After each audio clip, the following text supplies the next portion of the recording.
Sonnet number 73 by William Shakespeare. That time of year thou mayst in me behold, when yellow leaves are none or few do hang upon those boughs which shake against the cold, bear ruined choirs where late the sweet birds sang. In me thou seest the twilight of such day, as after sunset fadeth in the west, which by and by black night doth take away, death's second self, that seals up all in rest. In me thou seest the glowing of such fire, that on the ashes of his youth doth lie, as the deathbed whereon it must expire, consumed with that which it was nourished by. This thou perceivest, which makes thy love more strong, to love that well which thou must leave ere long. Sonnet 73 by the one, the only, legendary, mythic William Shakespeare. Welcome back to Clowd9 Writes Poetry, Episode 7. Yay, 70. Sonnet 73. I selected this poem. This was one of a couple Shakespearean sonnets that I had to read in college, very briefly when I was at Roger Williams University, before I left.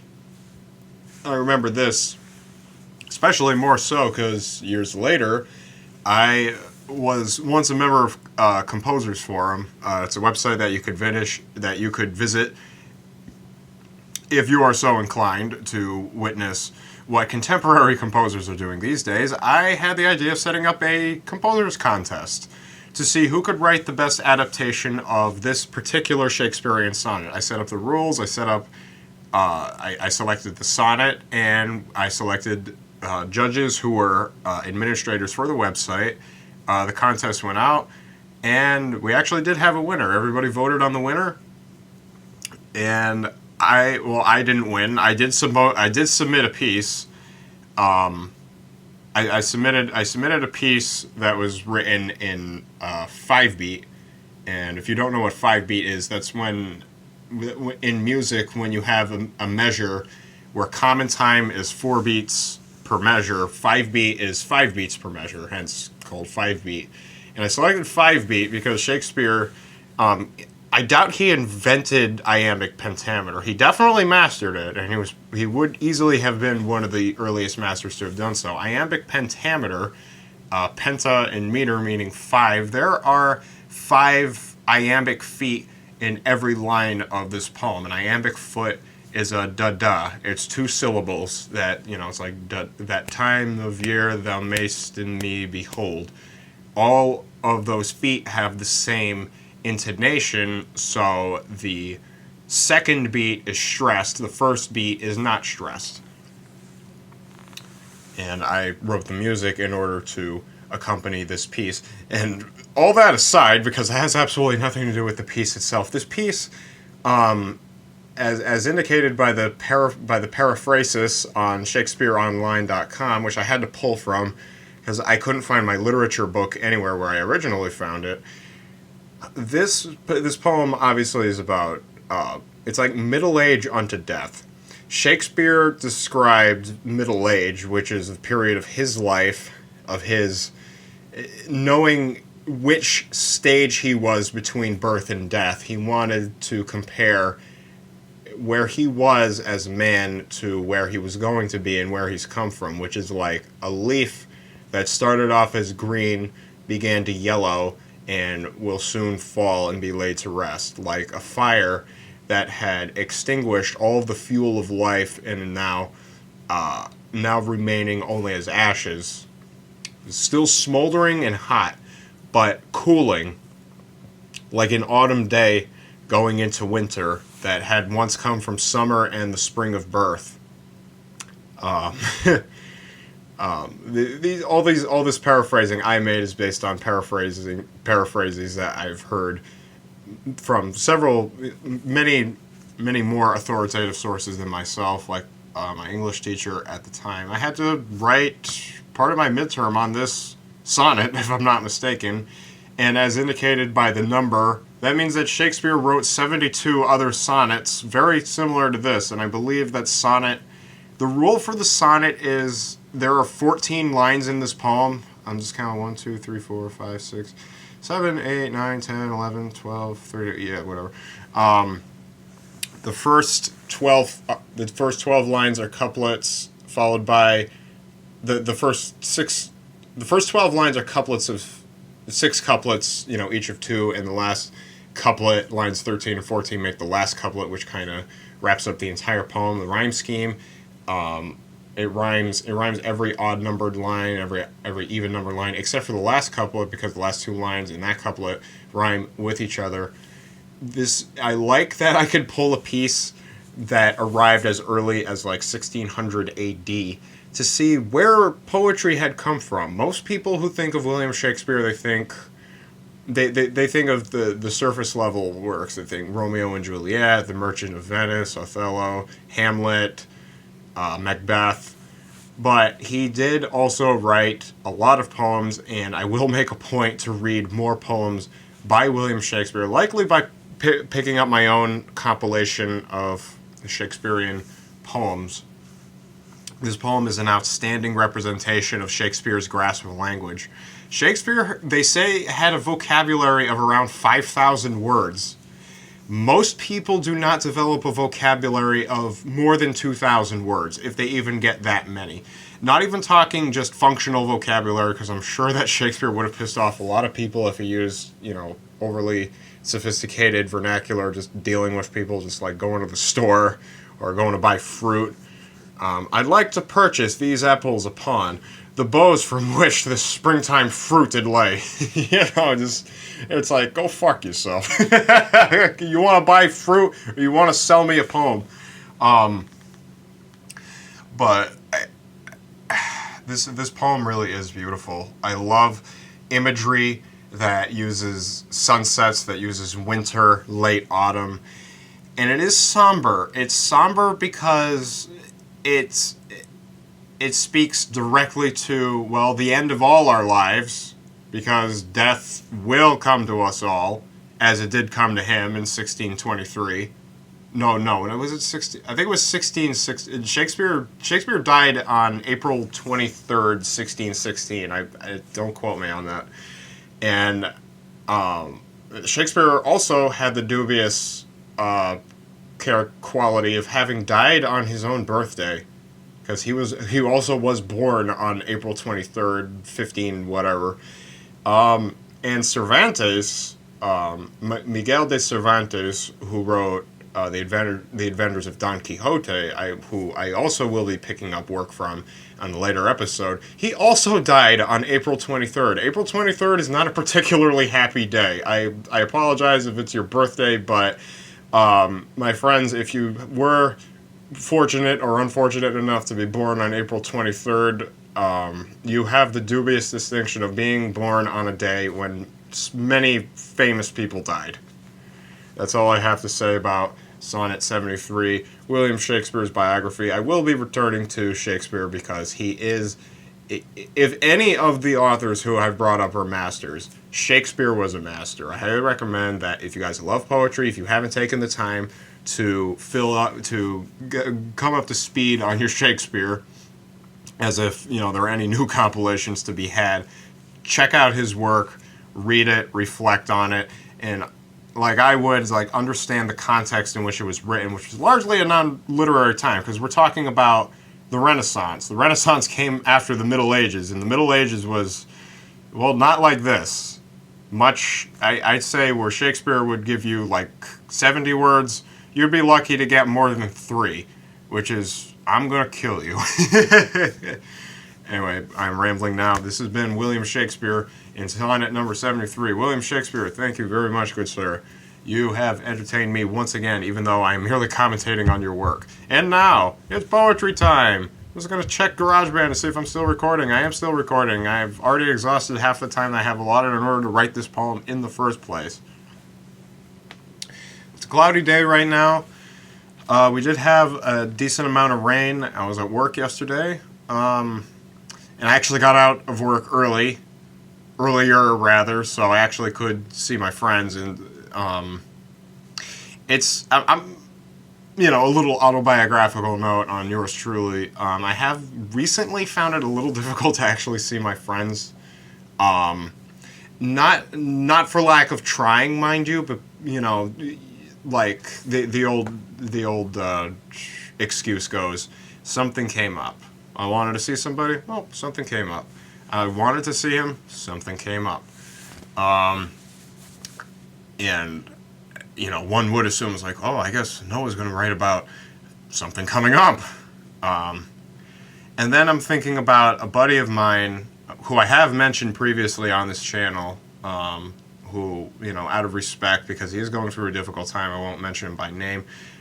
He was you know those posts you get on Facebook or social media where somebody has they soliloquize for they give you a soliloquy for about a couple paragraphs or more, like between like 2 and 10 paragraphs of text, and it's like, okay, this guy, nobody comes forth with so much information unless they had the impetus to speak in the first place. Unfortunately, when people soliloquize on Facebook, it's normally not it did not come from a happy prompt. It's usually because, hey, listen, I'm going through a really difficult time right now. If you catch me, either in real life or on the site, just understand that I may not respond as happily as I would like to. I'm going through a difficult time. And then I read a quote from Dillinger Escape Plan and their Facebook page, and they put it better than a lot of other observations on depression. Depression is the common cold of mental disorders. Because, and mind you, not everybody in the world succumbs to either depression or anxiety. About most people in the world succumb to mental disorders at least once in their life. But those who succumb to mental disorders often do so repeatedly throughout the lifespan due to some quality of neuroticism, like myself.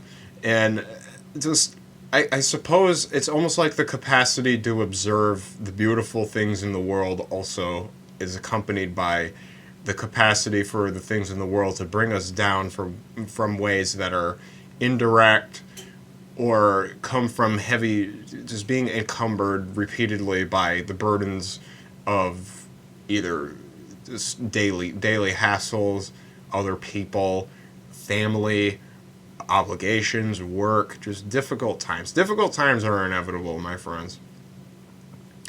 And it's been my philosophy to just even smile through a difficult time. Smile because you'll live longer, is what I say now.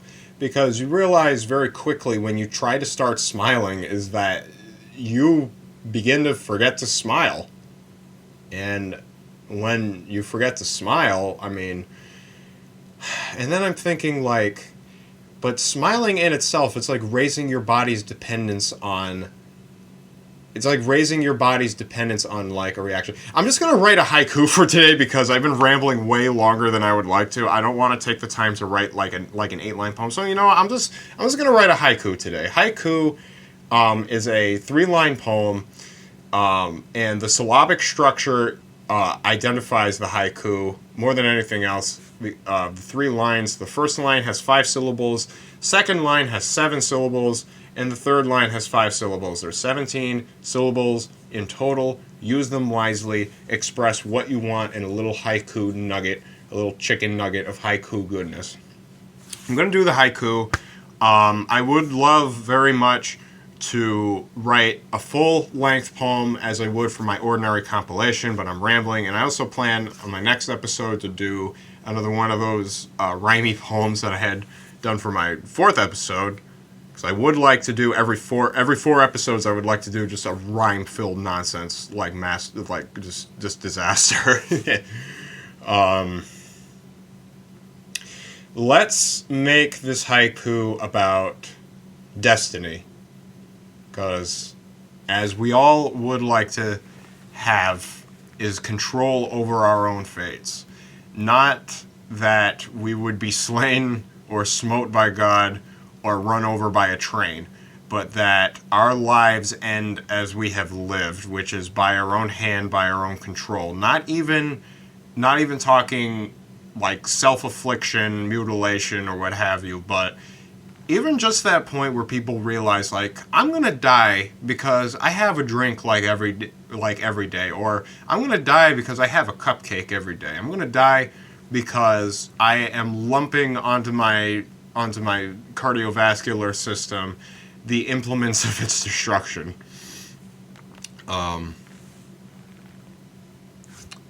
Destiny is now, is how I would like to start this haiku. Destiny is now. So 2 lines left, 12 syllables left. What I love about the haiku, especially good haikus, is they'll find some succinct manner of expressing at least just one thing. Starting off with destiny is now. Well, destiny is now.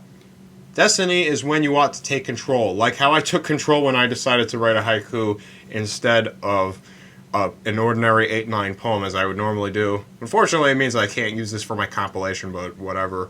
And by the way, I do fall behind on my daily writing, but then I find that it gives me an excuse to bang out like 2, 3, or 5 poems at a time if I have a number of things to reflect on. Because it feels like, as much as I enjoy writing, I don't want it to be like a daily chore. You know what I'm saying? You want to use opportunities. You want to make the best usage of your opportunities to write, which should be every opportunity to write. But our attention fades in and out. Circadian rhythms, the human condition, yada yada yada. Destiny is now. Master. The verb to master. Destiny is now. Master. I don't want to use fate. I want to say, I was about to say like master the fate. It's like, no. Master your heart.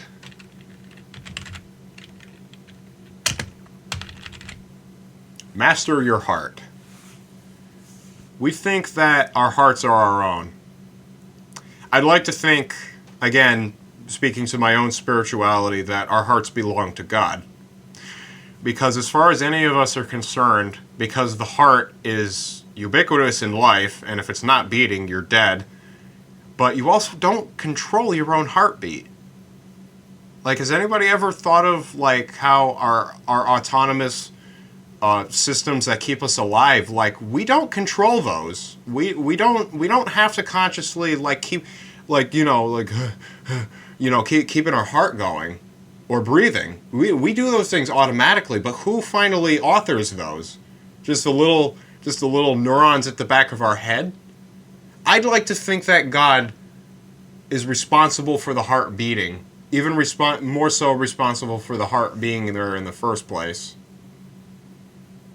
But life itself is like, it infuses the gifts of God with the hands of our own creation, of our own destinies. That's why going back to the poem, and I can't even think of an ending to that thought, so I'm just going to leave it as a cliffhanger. Destiny is now, and master your heart. I wanted to say and fill your lungs, but that's 4 syllables, and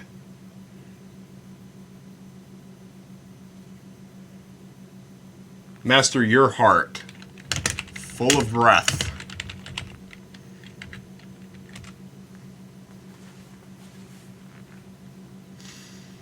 Master your heart full of breath.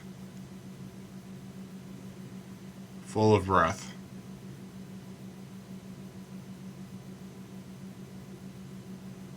Master your heart, comma. Full of breath.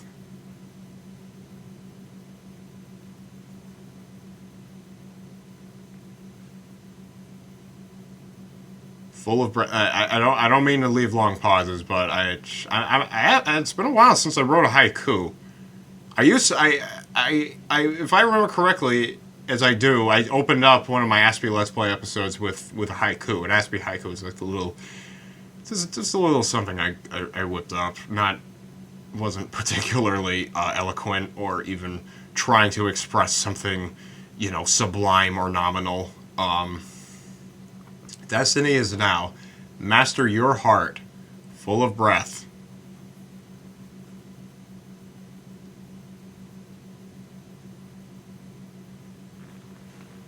smiling.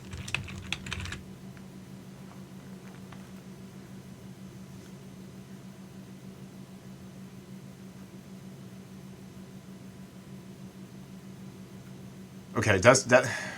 It's like every time I look at GarageBand, a little audio stream going. Destiny is now. Master your heart, full of breath, smiling. Smiling at the air.